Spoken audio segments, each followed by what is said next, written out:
na affiche bi ñu wane ni dinañ présenter plan de redressement bi nga xamante ni moom la ñu waxoon ginnaaw nag ba ñu décrire situation réew mi ak fi mu toll. Alors yow lan nga jàpp lan la ñu mën a tënk ak li ñuy xaar ci carrément mu mën a accompagner nguur gi surtout li nga xamante ni tënk nañ ko ci seen programme. damay wax alhamdulilahi rabbil alamin parce que dañu yàgg wax yàgg gëm ni Sénégal dina avancer bis bu ñu jëlee débat yëpp yóbbu ko ci les secteurs d'activité et quand on parle de secteur d'activité c'est l'économie centrale, c'est le pouvoir d'achat, c'est la production, c'est la consommation et économie réew dëkk du dox tant que une forte consommation de production amul. Oui. léegi nag forte consommation de production fan laa tegu ci production boo xam ne aw aaka moom. bu dee production boo xam ne aaka defal sa bopp boobu nag boo ko consommé njëriñ la mais bu dee li ngaa consommé lépp mu ngay jóge ci biti. ngay dépenser ñuy def muy jëlaat di génn. boobu musiba la. moo tax fi ñu toll nii bu ñu toogee Sénégal au bout de 1 an enfin 15 mois. ñu ne dañuy dem ci plan de redressement je dis alhamdulilah. alhamdulilah pourquoi lu ma yàkkamti woon la.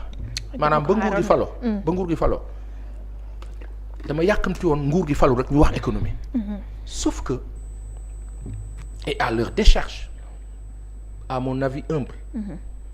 dañoo falu li séeréer bi naan li ngeen foog du loolu de. li ngeen foogoon du loogu de.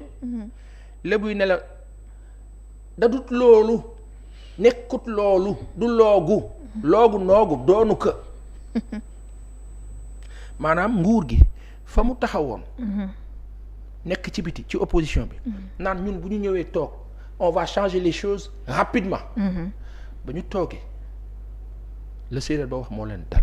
lan la séeréer bi wax. dañoo foogoon ni dégâts yi mu ngi fii ndeke dégâts yi mu nga fële lu ni mel nag mënoo kaa xam tànk duggoo soo duggee nag nga def face à des réalités yoo xam ne da ngay obligé lebi xaalis pour fay xaalis comme actuellement ni ko defee pour fay bor lépp pour fay salaire lépp pour factuel bi lépp pour le fonctionnement après nga ne mais et l'investissement waaye bala nga naan naam ne fa bala ngaa xalaat investir dara daa fay bor yi 150 milliards le mois 4 semaines yu ne ak la ca topp ak la ca ne budget de fonctionnement ça et là d'où l'importance et jàpp naa ne ci plan de redressement bi bu ma ñàkkee maandu bi nga xam ne yàkkamti naa lool incha allah ajjuma gis naa ne accréditation yi tàmbali na fii ba mercredi suba ci guddi incha allah pour les médias mais wax rek ne j'espère que ci plan de redressement bi et j'imagine parce que kilifa yi mënuñu wute loolu dina dem ci sensu soulager les populations rapidement sauf que tous les plans de redressement yu bëri yu am ci àdduna bi c'est la Banque mondiale le Fonds monétaire international c'est les institutions de Bretton Woods qui drive qui pistonne et coach defee leen ko nii demee leen nii et cetera j'espère et je prie Allah subhanahu wa taala ci plan de redressement bi lenn loo xam ne ñooñu dañ leen kaa imposer bañ cee nekk. Est-ce que c'est possible parce que buñ leen ko imposer bu ci lenn lu jóge ci ñooñu nekkee rek. ce sera un plan de redressement très dur boo xam ni amaana ci li ñoo dégg su dee am na mën nga dem ba ci yokkum courant. mën nga dem ba ci yokkum ndox mën nga dem ba ci yokkum parce que il va falloir dindi ay subventions pour yàlla na yàlla kàttanal nguur gi ba seen plan de redressement bañ a jóge ci ñële mu jóge ci ñun. mais jóge ci ñun mais foofu problème bi suivant des opportunités qu'on a en sus de nos ressources qu'on a. jógee si ñun parce que dafa am lu nguur gi jëmmaloon mu di souverainisme lépp lu ñuy jëmbat na jógee fii mais ak fi Sénégal toll sànq wax nga ko ñi ngi lépp di fay ay bor est-ce que mën nañ taxawal plan bi carrément sans autant que ñu recourir ci kuréel yu mel yu ni mel. alors je pense que am na foo xam ni war nañ fa mën dem quand on parle de souveraineté de souverainisme dafa nekk l'implication de tous. Parce que fu ñu wax sens endogène rek dañ naan gars yi kaay leen ñu waxtaan économie ñu teg affaire bi maintenant waxtaan mu ngi am ci dal ci réew mu dal mu ngi am ci réew moo xam ni dañoo juboo mu ngi am ci réew moo xam ni dañoo ànd doon benn mu ngi am ci réew moo xam ni dañuy dégloonte dañuy cëralante mais dans la nasse pareil bu jaxasoowee ça et là tapit namit pour woote cette union des cœurs bi permettre ñu ne sur le plan économique na ku nekk participer sens bi malgré les difficultés mën na jafe d'où l'importance de la prochaine sortie du Premier ministre qui j'espère et am naa ci yaakaar sera dans le sens le plus fédérateur qui soit avec le président de la République pour que population yëpp adhéré c'est-à-dire ok bokk ma ak ñoom parti politique d'accord ma lii moom sama yoon nekku ci loolu faw mu deñ Sénégal te nguur bi falu moo mën a fexe ba loolu dañ Sénégal cela ne veut pas dire pour autant nag attention que yow mi nga xam ni taal nga daay bi def musiba maaba kumba parce que dañu bëgg que voilà ñu ñëpp nekk benn que yow li nga def grawul parce que xale bu defee bêtise ci kër gi lu bu añ jotee dana añ bu reer jotee dana reer waaye daanu ko sanctionné daanu na ko puni là-bas àlel jubanti bi c'est capital on ne peut pas construire ñuy tabax am kuy yàq fële ñu ne non ci njaboot gi la garaawul même bu yàqee garaawul déedéet dañ ko daan arrêté yàq bi mooy la sanction négative la sanction positive loolu nag xam nga lan mun ciy dimbali ma waxaat ko fii patt gu rëy xulil liggéey noppi action yi di wax la communication nekk sur les activités et les actions et non nekk sur les personnes parce que tant que les débats sont sur les personnes diw nee na lii li mu wax nag nga tontu keneen jël tontu na suba ma xëy dem ca rajo bële et ainsi de suite. te dafa mel ni loolu la ñu gis instant bi parce que bëri na ay autorités yoo xamante ni c'est la ñu communiquer à travers seeni page ak yooyu. et malheureusement c'est-à-dire que kii yaa Seyda Aïda dañu nekk ci réew bu ma gëm man ne réew bu neex a defar la xam nga lu tax léeg-léeg nga dégg ñu ne la Sénégal maar day si du dem man gëmuma loolu Sénégal dana egg ak jàmm insha allah yàlla nañu fekke te tal réew mi dana neex ci nii wala ci nee parce que yàllaa ñu defal barke boobu suñu ay maama fi tëdd liggéeyal suñu borom ba yàlla fay leen teraanga ngeen foog ni toutes ces ressources là quand on parle de 37 matières premières dañu xëy rek mu nekk fi nii après quelqu'un me dira waaw mais les autres ñi nga xam ne gëmuñu yàlla gëmuñu dara ne déedéet def leen dànk ku gëmul yàlla amul de même athée bi naan gëmul sax moom xam na ni am na lu moo def wala luy am loo xam ni jaaxal na ko te loolu xamul kana te boo xefee moom même bu gëmee loolu na ko leen mu neex ko bu naqari que gëm na suñu borom parce que xamul li sos loolu lu mu doon donc aujourd'hui il faut que ñu dem ci sens boo xam ni la communication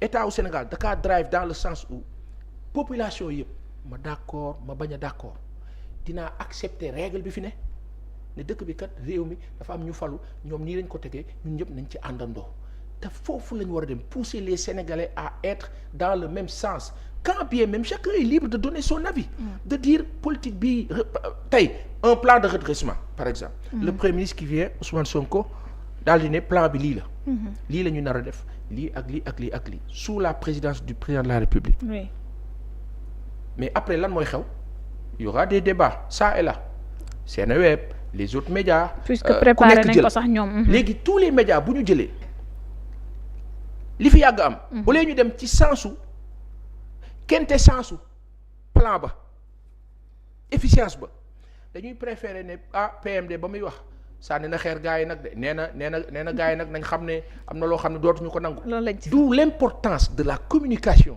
du président de la République du premier ministre bi nga xam ne moom bu ñu yóbbee droite ñu dem droite bu ñu yóbbee gauche ñu dem gauche. puisque mooy alimenté sax moom débat mooy alimenté. moo la El Capo moo fi ne moo tax yàlla na ko yàlla suturaal moom le premier ministre Ousmane Sonko suturaal le président yàlla na yàlla suturaal ba seen njuum ku dul juum amul. mais yàlla bu seen njuumte bare. ku dul juum amul. mais yàlla bu seen njuumte bare. c'est juste dire que. yàlla na yàlla suturaal ñu réussir. que ce plan-là puisse enfin nous sortir du guêpier et de ce gouffre malsain bi nga xam ni depuis lustre indépendance wala lu ko jiitu des siècles mu ngi ñu topp sonal ñu yàlla na yàlla suturaal ba ñu jox ñu des clés de solution yoo xam ni nit ñi nag dañ ciy ànd ak dal ak patience mais dal ak patience bi mu ngi dépendre ci speech bi seen discours. donc président Diomaye comme ni ñu ko annoncé yaakaaroon ni le premier ministre rek moom moo koy def mais Diomaye ak Sonkoy Diomaye bi kon ajjuma dinañ ko traduire ci présentation plan de redressement boobu loolu lan la mën a wane ak lu mu mën a yokk. waaw non c'est-à-dire suñu xoolee li fi jot a jaar yëpp. non aujourd'hui le président Bassirou Diomaye Diakhar Faye incarne ce duo-là. Tout comme le premier ministre. man damaa ñaan yàlla bu leen dara féewale yàlla bu seytaane am ndam ci seen biir yàlla nañu continuer ànd liggéey jubboo parce que Sénégal amuñu temps bu ñuy perdre gis nga temps tey jii nii maar day si ñu toogoon ñu ne am nañ jafe-jafe. ñu ne waaw jafe-jafe am na camp bi taxaw nii camp taxaw nii c'est-à-dire après nit ñi commencé naan way man diw laa àndal ñu yàlla musal ci loolu parce que on n'a pas le temps man mosumaa gis ci àdduna un parti politique bu falu presque plébiscité parce que 54% yi ñoo wax au premier tour mu nekk lu rare ci Afrique surtout Afrique francophone man jàpp naa ni ëpp na ko di dem bu élection yi jaaroon yoon dëgg mënoon na ko romb. jàpp naa ni 60% lu ma gëm la parce que réalité bi c'était ça. maintenant mënuma accepter man. un parti politique pareil ñëw falu du ma ne opposition amu fi de am na ñu d'accordul. mais ñi d'accordul la légitimité populaire agréé wu leen parce que nit ñi topp ñu leen ña leen topp nag mooy ña leen jege. ña nekkoon ak ñoom ña leen sës bokk ya c'est normal mais c'est une minorité. minorité boobu nag man du ma falu noo ñëw di ko yokk.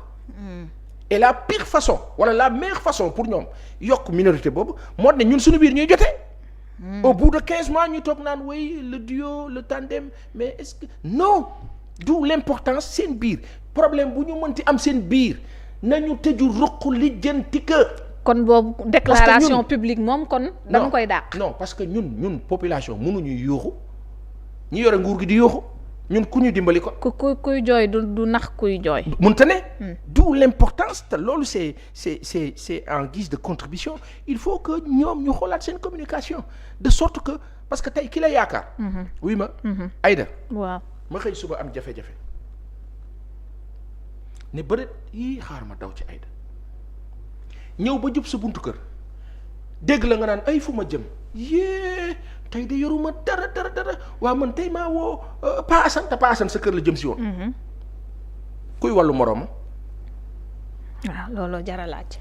et nous on a fondamentalement espoir en ce régime-là donc il faut pas que des failles di apparaître après ñuy toog naan fu ñu jëmati mardi si te loolu la ñi nga xam ne d'accord ñu ci nguur bi ñoom loolu la ñu yàkkamti. comme ce qui s'est passé avec Ousseynou Ly. gis nañu après malaise la mujjee nekk. la sortie de Ousseynou Ly la sortie de Sadir Top qui dit amul information sortie PM man bu ma ko jegoon dina maîtriser wu yow moom daanal na la ba toog sa place. Comme ce qui s'est passé léegi yow boo aayoon boo maîtriser woon yow di nga daanu doo daanu bay wax ku falu donc yow mi nga xam ne daanu nga yow da ngaa échoué ba ñu wàcc la. yow li la war mooy benn sang-froid sago dal ñaareel ba ne tekk di xool. mooy joueur de football bi nga xam ne dañ ko dugal 75 minutes. deful dara ci match bi ñu génne ko pour mu observer. pour que prochainement bu ñëwee mu liggéey. mais yow buñ la génnee pour nga observer nga génn taxaw naan mais waa ji bal bu waa ji laal nga naan du dem. man xam naa ne kii maa ko mën. te yow dañ laa génne. xaw ma ndax dégg nga ma. oui donc aujourd'hui. kon waruñoo wax. non déet waruñoo wax du wax déggoo ma ne la yow da ngaa yàq 75 minutes ñu génne la. yow boo génnee respirer.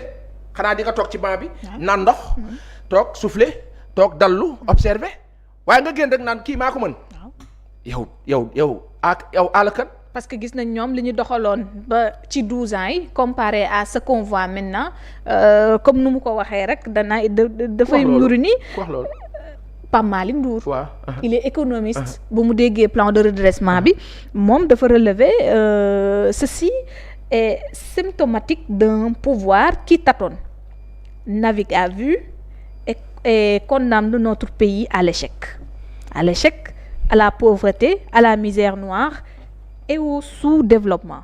Bon, je le respecte humainement, Pape maa ngi ko nuyu bu baax Malick mais je ne puis être d'accord avec lui, c'est pas possible. Si c'est eux qui étaient là, ñoom ñoo massacrer ce pays-là, ñoom ñoo, c'est-à-dire rendre ce pays-là invivable, insupportable, avec des morts ça et là à en finir, avec plein de bêtisiers. On a du respect quoi, mais il faut aussi ñoom ñu respecter ñu tuuti. Tu peux pas avoir échoué autant yóbbu ñu ci bor bu catastrophique yi nii jël sa bilan matériel yamale ko ci TER ak BRT bii nga xam ni saa yi allahuma salli plus de 400 milliards sur 18 kilomètres nga tuddee ko BRT nga waroon ko def ca VDN ba. Et puis le BRT c'était même pas le projet initial du président Macky Sall, c'était sous Wade. Gis nga la voie de dégagement nord VDN bi ni mu nekkee projet sous Abdou Diouf ak Senghor Abdoulaye Wade ñëw àggali ko noonu la nekkee yeneen projet yi nekkee parce que état continuité la noonu la nguur gu bees gi ñëwee di fekk loo xam ni président Macky Sall am na lu mu ci tàmbali woon te lu baax la te àggul mu àggali ko. C'est ça la réalité.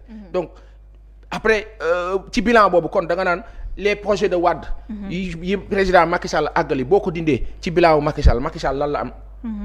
C'est comme ça qu'il faut voir les choses. D'où l'importance pour ce régime-là qui vient nous proposer un plan de redressement bu bees am énormément de génie maam ci yaakaar pour mën a proposer Sénégalais yi en dehors de li ñu fi fekk lu baax ñu war kaa mën a àggali leneen quelque chose d'innovant de différent et qui va transcender la réalité ñu dem ci beneen sens. Donc ce discours-là bon j'ai pas envie vraiment de me pencher dessus. Donc en gros moom mooy ni ñu miser waat ci communication bi bu ñuy présenter contenu plan de redressement boobu nga xamante ni vraiment moom mooy point de départ bi tey ci mbooleem lu fi président Ousmane Sonko wala boog le premier ministre Ousmane Sonko junjoon ne foofu mooy matérialiser nërmeelu bu koomu Sénégal nërmeewu kon loolu yépp ngir sénégalais mën koo jot dégg ko dafay war